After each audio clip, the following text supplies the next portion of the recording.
Welcome back to Chokitable Media. Meanwhile, a warning by Donald Trump that he may send military forces to Nigeria has caused both confusion and concern. Trump also warned of potential hate calls over alleged attack on Christians. But an advisor to Nigerian president has called his remarks a negotiating tactics. On Sunday, Nigeria reacted with a mix of confusion and concern as citizens across the country tried to make sense of Donald Trump's threat to stop all aids to Africa's largest nation and to take harsh action as he accused Nigerian government of allowing killing of Christians in the land.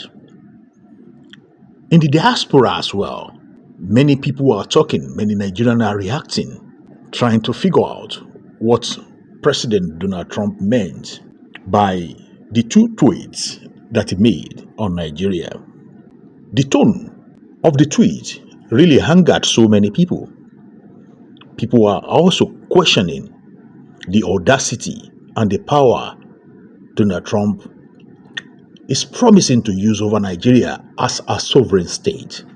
They are really alarmed by the type of names and the description he gave to Nigeria. Number one, he said a disgraced nation. He called Nigeria a disgraced nation. Is Nigeria actually a disgraced nation to you? And you remember some times ago, he actually described Nigeria as a shithole.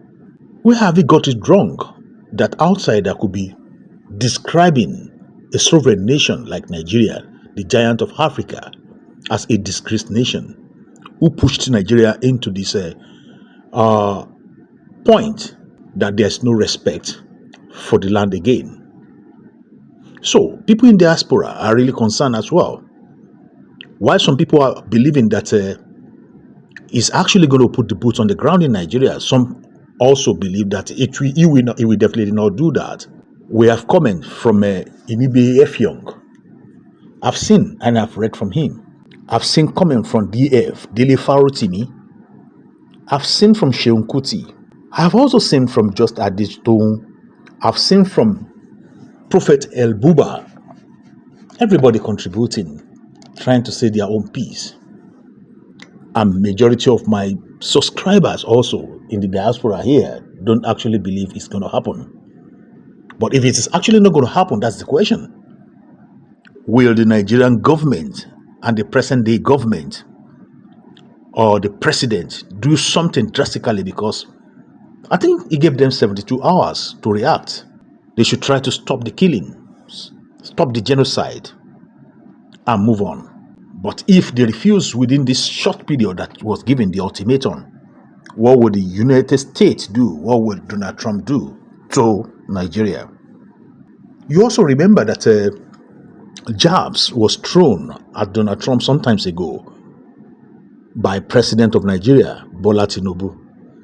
And it is actually very clear to every one of us that Bola Tinubu is not a friend of America this time around. He's not even a friend of Donald Trump. He has done nothing at all to impress Donald Trump. Rather, he threw jabs some times ago, and I want you to watch the jab. It is actually backfiring. Some people are saying it is because of this. Some people are also saying it is because of the genocide going on, the killing of Nigerians, not only the Christians. But what is wrong between America and Nigeria, most especially Bola Tinubu? Why is he trying to avoid Donald Trump and avoiding America? Since he became the president of Nigeria, he has always been going to other countries. He has never traveled to the United States of America. Rather, he sent his Vice President Kashim Shettima to go represent him anytime he wants to go to, or they have invitation or something to do in the United States of America. So, I want you to listen also. And I would like to play the videos of these guys I mentioned. I would like to play them for you so that you can decipher and the conclusion of these people. I'm talking about Inibehe Efiong, Dele Farotimi, Sheun Kuti, and the rest of them, Just Adistone, and Prophet El Buba. Let's watch the video one by one. To avoid the video being long or too long, I will possibly break them into parts. So, But I would like you to put your comment in the comment section. I want to know what you feel. And I want you to determine the way forward for Nigeria as in finding solution out of this problem that we are in. Start from who caused the problem. How did we get there? And how are we going to get out of this? Thank you for watching Table Media. I don't think that the Trump administration or President Trump in particular have any interest in regime change in Nigeria. I don't think that is part of their foreign policy objective, to use force to remove Tinubu from power, as some people are speculating. I think what we are simply seeing is diplomatic pressure. And I don't even think that the US government has any incentive to engage militarily in Nigeria. I think what is going on is just diplomacy at work. That is my assessment of the situation. And it is an honest assessment. I don't think that there will be actual military action in Nigeria. I don't envisage that. I'm not ruling it out, but I don't envisage that. Now, do I support military, the deployment of military force in Nigeria? I don't. I don't think we need foreign intervention in Nigeria. I don't think that the West is going to solve our problem. But at the same time, we simply cannot continue on this trajectory, on this senseless trajectory of inaction, of government complicity, of our government emboldening killers, emboldening terrorists, giving them a free pass in the name of non-kinetic strategy. Something needed to happen. And it looks that as if this diplomatic pressure that Trump is mounting on Tinubu, on the Nigerian government, is going to be effective in some way, hopefully so. If this is just an act of diplomatic pressure, I support it entirely. So all this argument about Nigeria being a sovereign country, rather, oh, why are you designating Nigeria as a country of particular concern? Oh, it is our internal affairs. For me, simply does not hold water. Because where is the evidence of the sovereignty? Is it territorial sovereignty? When they are telling us that these terrorists are largely foreigners from Niger and the Sahel region, from Libya and so on, that is what they have been telling us over the years. So where is the territorial sovereignty? When communities in Nigeria have been invaded, taken over by terrorists who are imposing ransoms on those communities, something needed to happen. These killings have to stop. The victims, be they Christians or Muslims, are Nigerians. The government has a responsibility under Section 14 of our Constitution to guarantee life. That is the primary responsibility of government, which the Tinubu administration has failed. It has failed. It has failed embarrassingly so. Something needed to happen. We simply cannot continue like this. So to simply dismiss what is going on, that those of us that are not coming out to say the US should not have an opinion that are unpatriotic, is nonsense. Nobody hates Nigeria more than Nigerian politicians. They despise this country, and the evidence of that is clear. When you have a president that goes abroad for headache to treat all sort of things, even without disclosing to us, all our politicians are going abroad for medical care. The lawmakers, the governors, all of them, they're acquiring properties abroad, sending their children abroad. Mentally, they have seceded from Nigeria. So this fake patriotism they are preaching to us, I simply do not get it. Oh, they are coming to steal our resources. The resources have already been stolen.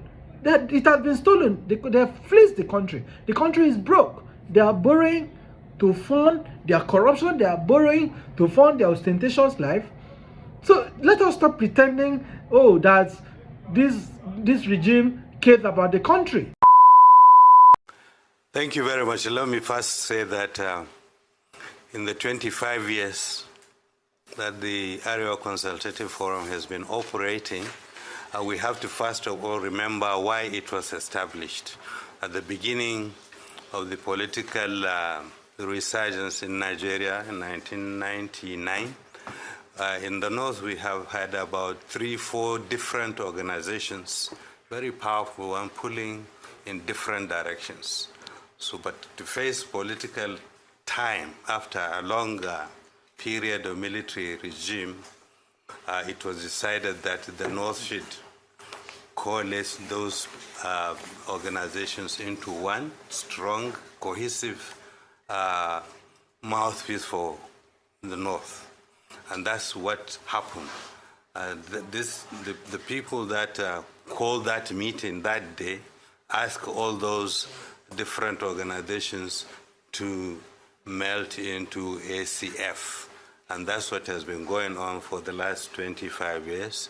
At the time it was also established, there were a lot of divisions in the North, religious, tribal, ethnic, and one of the biggest, most important task for ACF then was to try and unite and unify those divisions. And I must tell you that we are quite proud to say over the years we have had a lot of, we have recorded a lot of achievements. If you remember those days of Kapanchan, Rai, Tafawa Balewa, Riz are no longer with us anymore. But there are still Thank you for watching. Don't forget to leave your comments in the comment section and join me on the second part of the reaction of people of Nigeria to the intervention declared by Donald Trump. There you will have the opportunity of listening to Inibehe Efiong, the barrister. You will listen to just Adetu, and you will listen to Alhaji Asari Dokubo as well. So follow me, let's go together. Bye bye for now. See you on the next phase. Thank you for watching. If you're new to this channel, consider subscribing so you won't miss out on our latest video. It was not then in our own control to safeguard the lives and properties. That's the task of the federal government and the military and the security agencies. But still then, we kept talking to the leaders at all levels so that our people can understand and do what to do to reduce such harsh effects that we had been going through. I'm glad, Benny, you mentioned how that had, the last 15 years, had brought our position to this nearly pathetic situation. But we used to be very, very prosperous, outgoing, progressive.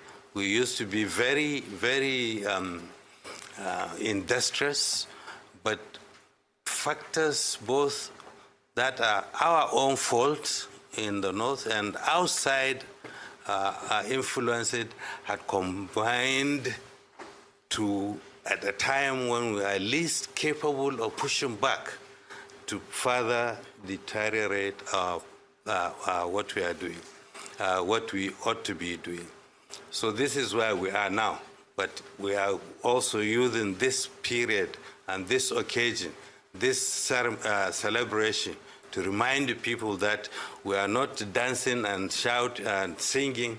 We are reminding people the difficulties that have been besieging our own region, and to ask people to proffer solutions that we have not thought of until now. As to the question of the American threats, I would personally would have thought the federal government of Nigeria would have established first and foremost, say, a judicial commission of inquiry in Nigeria so that it could be investigated. Those who have made those claims would have the opportunity to come and put out their evidence. And those who do not think so can also put the evidence so that the world, an open session, could witness that we are checking ourselves first before we rushed out. I would have also thought that those who had made this complaint had gone to the United Nations instead of the United States of America. We are not a colony of the United States. We do not owe the United States any explanation as to how we run our domestic affairs. What we are doing, however, is to make sure that the world understands the true nature of this conflict. There are so many conflicts in Nigeria. You can easily pick one and emphasize emphasize it. But as to this particular, all of us here, because we are Nigerians, we know that is not true. First, we know also in the last 15 years, the conflict in the northeast, Boko Haram, is not targeted to Christians, is not targeted to Muslims. These are insurgents who want to make headlines every day. In doing so, they don't care whether they kill a Muslim or a Christian.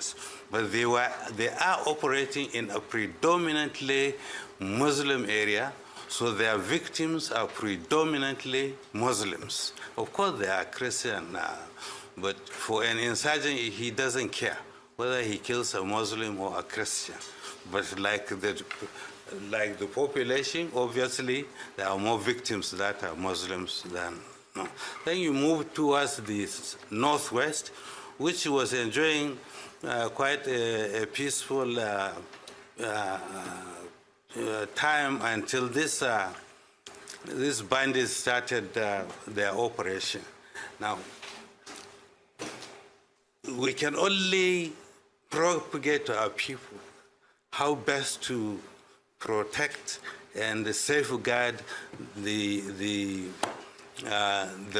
families, their villages, their communities, while we, at the same time, consistently have been talking to the federal government as to the necessity for them to nip the thing in the bud before it spread.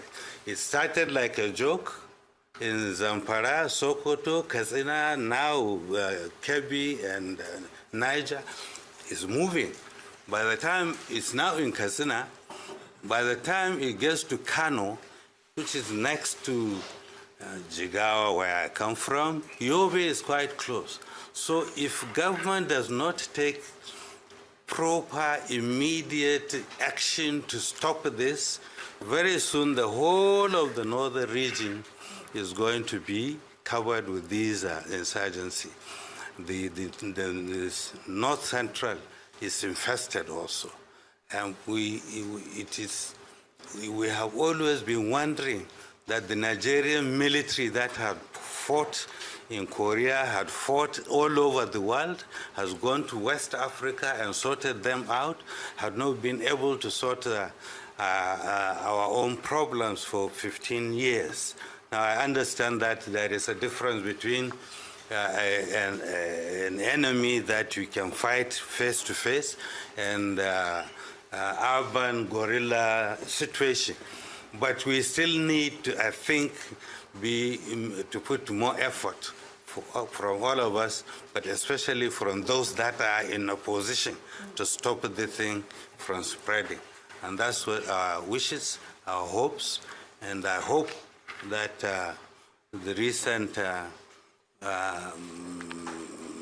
recent changes in the military leadership is going to provide something that had not been tried before, and that hopefully is going to provide some kind of answer. But the situation is, we have allowed it to spread, we have allowed it to become so intractable that only goodwill and political will and support from every Nigerian will be able to probably provide an answer.